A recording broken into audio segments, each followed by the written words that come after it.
Up next, as part of the Monday through Friday local talk block, it's the Business Buzz with Jeffrey Sherman, bringing you a look at cool and innovative businesses and technologies right here in Connecticut, only on 88.1 FM WESU Middletown. Support for the Business Buzz comes from Sanborn Mortgage Corporation, helping Connecticut homebuyers with their purchase loans and refinancing needs for over 25 years. 860-561-1677. SanbornMortgage.com.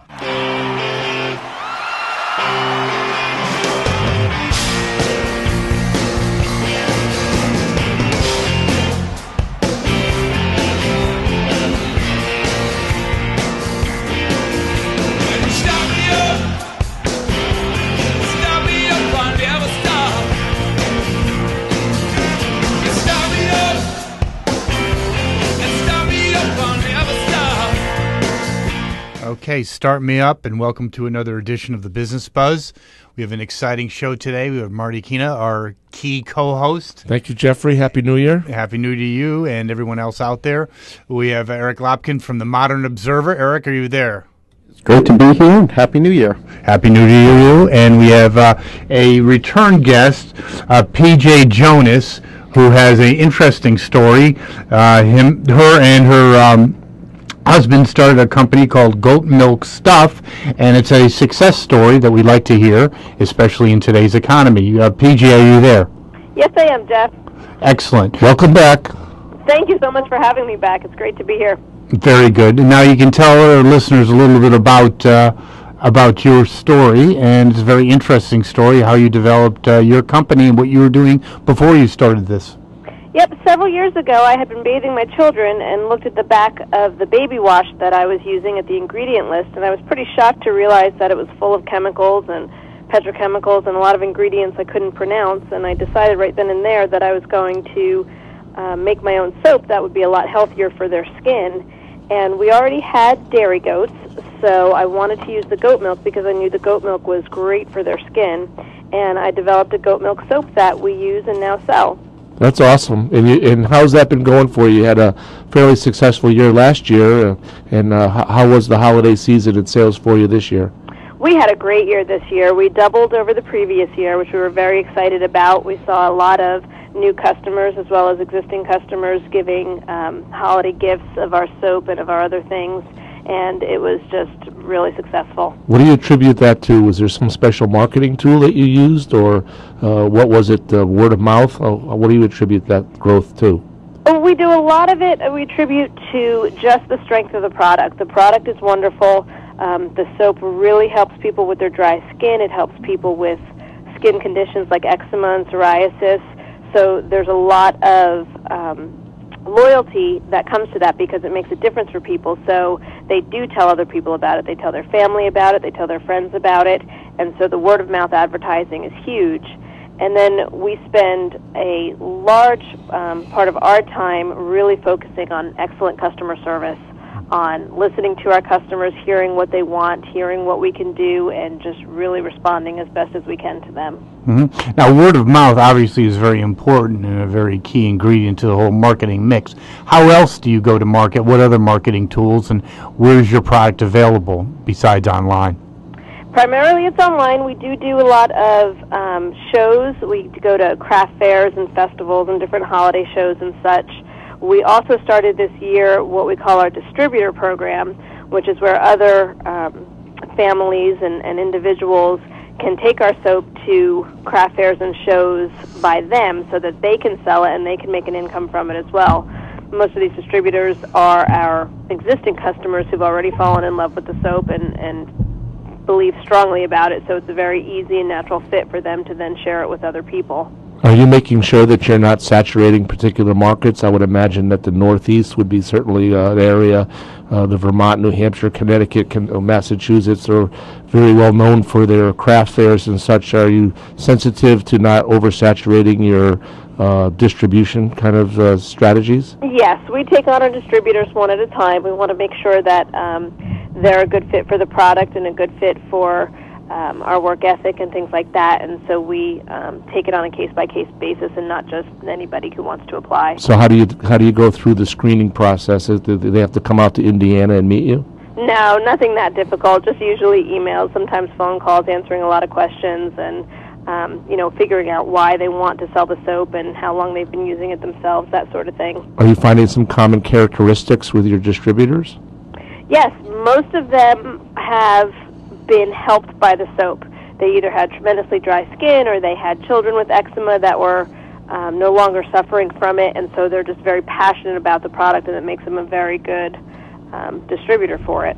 Mm-hmm. Now, you've had a very successful year. I believe it's your best year ever.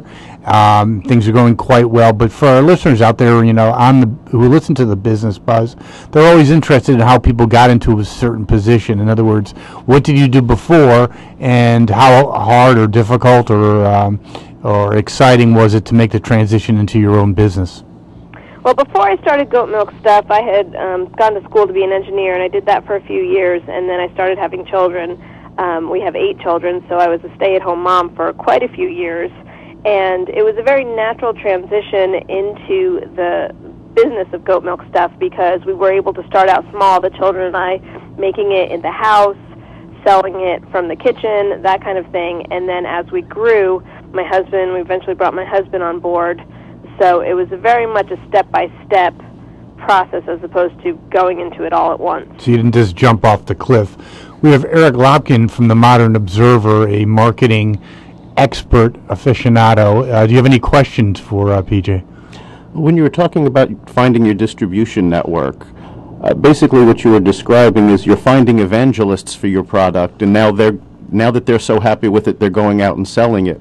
Have you been doing anything to cultivate those evangelists online and helping you reach new markets? We have a very active Facebook page that a lot of our customers and our distributors are on that we kind of gather around, and a lot of ideas and new areas come out of that, and we expand through that way. And you mentioned earlier that you sort of got things going and then you brought your husband on board. I find that quite amusing. Did he forego his career and go full tilt with this, or are you sort of multifaceted there at the house? Nope, this is his job full-time. He took over all the making of the soap about 1.5 years ago, so he's now the chief soap maker and does all of those sorts of products. So Can we talk a little technicality with you a little bit here? Sure. I know you're out in Indiana, and what sort of activity does the state take into this? Do they have to send out people to check out quality control or anything to that nature? I know as a business person like that, you'd have to have some sort of oversight. How are you finding the state of Indiana supportive of your endeavor? Soap is actually not as regulated as body care products because it's a product in itself, soap. It's very easy for people to market it. All we're required to do is list on our labels the fact that it is soap and the minimum weight. So there's no oversight as far as that. You start getting into some more of the perfumes and things that are more bath and body related, then that starts to get some extra regulation as far as your labeling and such. And as a startup, are you finding support from small business or perhaps some sort of initiative that the state of Indiana is somehow supporting you in the tax area, or are you finding them supportive, or are you pretty much outside of the loop? Yeah, we're pretty much outside of the loop. We haven't sought anything that out. We went into a meeting with the Business Development Center and got a little bit of input from them, but that was about it. Cool. Since we spoke with you last, how are the kids? They're doing wonderful. Yeah, the soap's keeping them healthy? Oh, very. Nobody's under the weather? The couple sniffles. It's hard for soap to beat that. Everybody's hammered down out here, too, as well. Yeah. Now, you started with soap. Maybe you can share with our listeners and how your product line has grown and what your future plans are in that area. Yep, we started out with our Goat Milk Stuff soaps, and then we, as the family found needs, we started adding products that we needed. So we added lip balms, we added a solid lotion stick, we do laundry soap, which is very popular. We also do bath bombs for the bathtub. We've got a whole lot of things planned to start adding in 2011 as we get more time for research and development. We're working on, my daughter actually is working on deodorant because she's not happy with what's available right now, so she's developing that. And we're working on sugar scrubs and different things along that line. As you build your business plan and you have your distributors, as we heard them earlier referred to as your evangelists, do you have a mapping scheme? Do you have an area of distribution that you haven't tapped into, or do you see an area that you've pretty much saturated? Could you speak to that a little bit? No, our distributors are still very in its infancy. We really only started it a couple of months ago. We've only got about a dozen of them out there, and a lot of them we're all kind of learning together the most effective way for them to go out and market the product, since they're not the actual makers of it, but they're the users of it and the believers in it. So it's been I haven't really publicized it very much until we get kind of the groundwork laid for what the most successful way for them to do that is. And how do you foresee them being able to make a career out of working with you? We actually, our initial one who started it was our first distributor, is actually a lunch lady, and she's already talking about not going back in September to do that and being a distributor full time. So it's something that she works very hard at it, and it's something that she feels will be able to do and support her as well. Are you limiting the markup, or are you having some sort of business plan that they have to stay within the confines of something that you're constructing, or you pretty much give them the product and then let them run with it? We give them the product. We recommend that they stick within our pricing structure because we have such a good online business that if they raise their prices too much, then they may lose. We don't want them to lose their customers to the website. So we recommend that. But if they're at in a much more expensive area and they feel that the competition and it needs to be raised higher, they can certainly do that. Now, the Business Buzz is out of Connecticut, as you know. Do you have distributors in Connecticut? We do not have any distributors in Connecticut Are yet. you looking for distributors in Connecticut? Absolutely. That's good. And what number could someone call to potentially become a distributor? Well, the easiest thing is to go on the website, which is goatmilkstuff.com, and there's a contact us with all our contact information. The phone number would be 812-256-2209. Excellent. That's a good opportunity for some people out there. Eric, do you have any questions? No, I think you've pretty much covered what I was asking. I am curious as to how you see the distribution growing. I mean, are you finding more and more people that are interested in selling, or are you actually having to go out and search for them? We are not pushing for them. I don't even have anything on my website to tell people about it. It says people are coming to me. Every once in a while I'll mention it in a newsletter. We send out a monthly newsletter, and we'll get one or two each month whenever I do that. But it's really something that we want the people who, like you said before, are evangelists. I want the people who love it, and those are the ones that I get to know because we're having conversations on Facebook. They're emailing me and asking me questions. They're ordering all the time, so we have contact with them like that. And it's just a very natural fit out of that for them to become the distributor. So it's not really a formalized sales program. It's much more casual than that. At this moment, yep, until we get it formalized.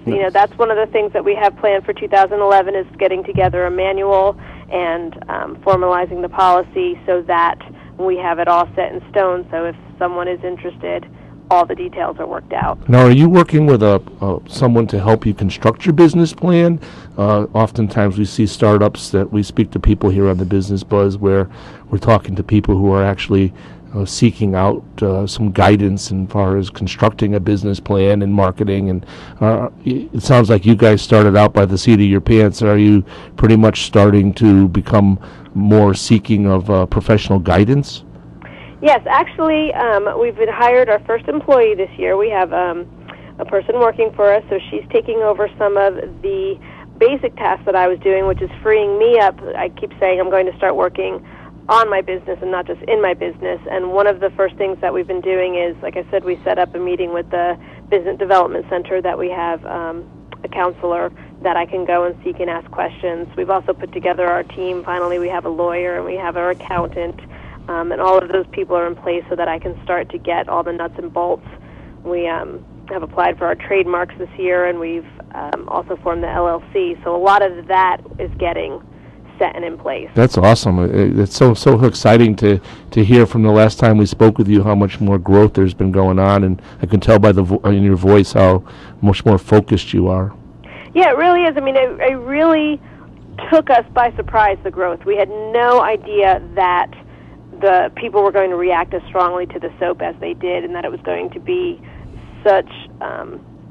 it really changed a lot of people's lives, because if you have a child with eczema who's spending all night crying because they're scratching and itching, and just switching the soap makes a difference, it really changes people. And so, and the word of mouth from that has just been phenomenal. And so we spent so much of the initial time just reacting and increasing our production and making sure that our quality stayed up to our standards and answering all the customer service issues and stuff like that, that now we're just finally able to turn and kind of get the framework, get the business plan set, get everything prepared for the growth that we know is going to continue to come. As growth continues, I know you've done a lot on Facebook. Do you have plans to advertise in, let's just say, Mother Jones or other kind of related publications? You know what, we really haven't talked about that, because so much of our product is interactive, and we have so many people talking about it out on blogs and YouTube and things like that, which we can interact with without having, a paid advertisement where you lose some of your credibility just because people know that it's a paid advertisement, that we're really much more doing the social media than we are just an ad in a magazine. And I would imagine that's the trend anyway. You'd rather have more, as you're saying earlier, the personal contact and the kind of testimonies that would be a little bit more personalized and more authentic. Yeah, we spend a lot of time putting all of our testimonials on the website, because we want people to realize that we care, that we respond to their needs, that not only do we have a great bar of soap, but at Goat Milk Stuff we have the customer service to back that up. Mm-hmm. And as a great year of sales, can you speak to a little bit about when you're charting your sales? Did you find that it was a Christmas boost, or was it pretty much, and are you into that kind of tracking of your product sales? Did you see a Christmas boost, or was it something that was just, an anomaly that everything just started happening? No, I'm an engineer. I love tracking the numbers. We could definitely see it, our growth definitely spikes down when the holidays start, when the fall craft fair starts. September is really when the average purchase price, how much people will spend. We can see the holiday buying is starting to begin, because the price of the average purchase will start to rise, and there's a definite marked increase over the holidays. Mm-hmm. But what's nice is that come January, all of those people who received it, we then start, they start to need to replace their purchases, and they fall in love with it, and so it just continues to grow. And if I recall correctly, you're homeschooling your kids, right? We do. Yep. So, boy, I tell you guys, a full plate out there. How's that working out? It's wonderful. The business is such a big part of their homeschooling curriculum. All of their math, there's so much real-world numbers for them to analyze, instead of these just word problems that are kind of meaningless and out there. My son, my 10-year, or actually he's 12 now, loves to track the expenses and the income, and he's always with the graphs and manipulating things, and it's just a really good fit for homeschooling, having a family business. Yep, and as I mentioned, or I asked earlier about the oversight for the business, is there oversight relative to the homeschooling, and are they, is the local or state boards of education supportive of what you're trying to do, and is there guidelines that you have to follow there as well? Well, homeschooling is actually legal on a federal level, and then it's regulated on a state-by-state level. So Indiana actually has a very easy for homeschoolers state laws, because it's been shown that the amount of regulation does not affect the education. So they're a very good state for homeschoolers to be in. Yeah. My husband actually used to be a teacher, so he's got a pretty good handle on where the children fit in relative to their peer age group, and there's no trouble. They're way ahead of where. And how about for you? Are you able to find support relative to your homeschooling life or relative to your small business life? Or is there a network out there where you feel like you have some support, where if you have a question or you're looking for some type of guidance, do you have somewhere to turn? There's a very great homeschool support group here by me. There's a lot of them throughout the country, just where you can really turn if you have any questions, and from moms and dads who have children that are older, you know, they've gone through high school, they've gone through college, they've done all that, so you can get those kinds of questions answered. The business support hasn't been as easy as I would have liked. There's not a lot of family businesses in our area where you can really kind of go to and get some advice. It tends to be much more either retail type of stuff or manufacturing, and we're kind of like in the middle. So I still kind of look for that. How many goats do you have? Right now we are at 7 milkers, which the boys milk twice a day, and a goat has a lactation curve, so they peak about 2 months after they kid, and then it slowly goes down. But we'll get, from our top producer, we'll get almost 2 gallons a day at her peak, and then the others are about 1.5 gallons a day. So we've got quite a lot of milk. That's what you need to produce your product. So you have more than enough that you need? Yeah, we have plenty right now. So you have no reason to expand your herd? Not at this time. I guess it would be called a herd, I hope. Yep, it is a herd. City boys. Do you have names for your goats? Absolutely. In fact, we just put out a YouTube video with all the introducing all the goats and their names. But yeah, they've all got names. They're all have collars on, and we can tell who's who just by looking at them. Are they happy to be in the business? Oh, they love it.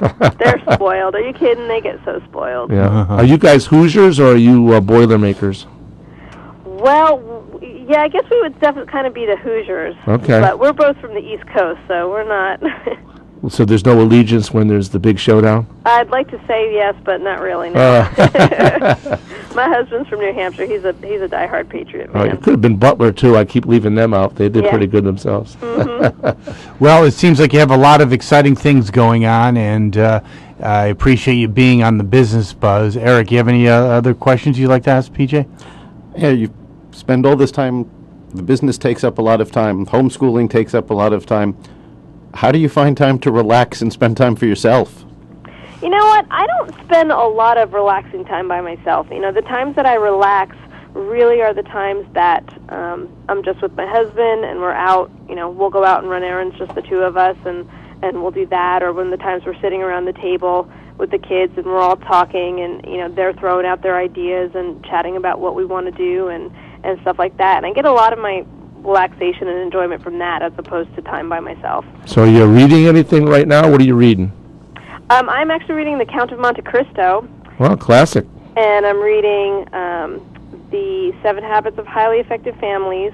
Wow. And The 80-20 Individual. So you're the brains behind the operation, huh? Don't tell her husband that. Yeah. He's not listening. He's out there in the bar. Yeah, he's keeping all the kids away from the phone so we don't hear, all of them in the background. Fantastic. When for our listeners out there that would like to get more information about goat milk stuff, how can they do that? The easiest way is to go on the website. It's very easy. We spent a lot of time making it very intuitive. It's goatmilkstuff.com, and all our contact information is on there if people need to get a hold of us otherwise. PJ, thanks so much for being on the Business Buzz, and I wish you continued success. Thank you guys so much. Awesome. It's been great. Take care, and we'll be taking a short break, and we'll be back with Eric Lopkin from the Modern Observer, more about social media and how to be an effective marketer in today's world.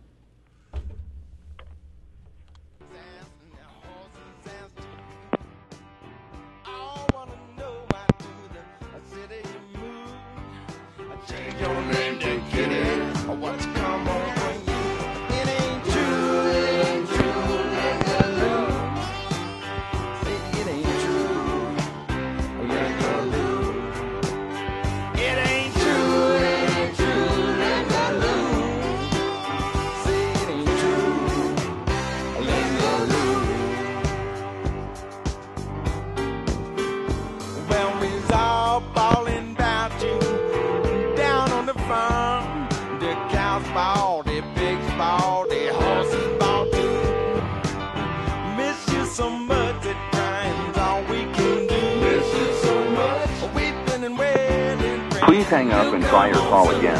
If you need assistance, dial the operator. Please hang up now. This is a recording. 20315.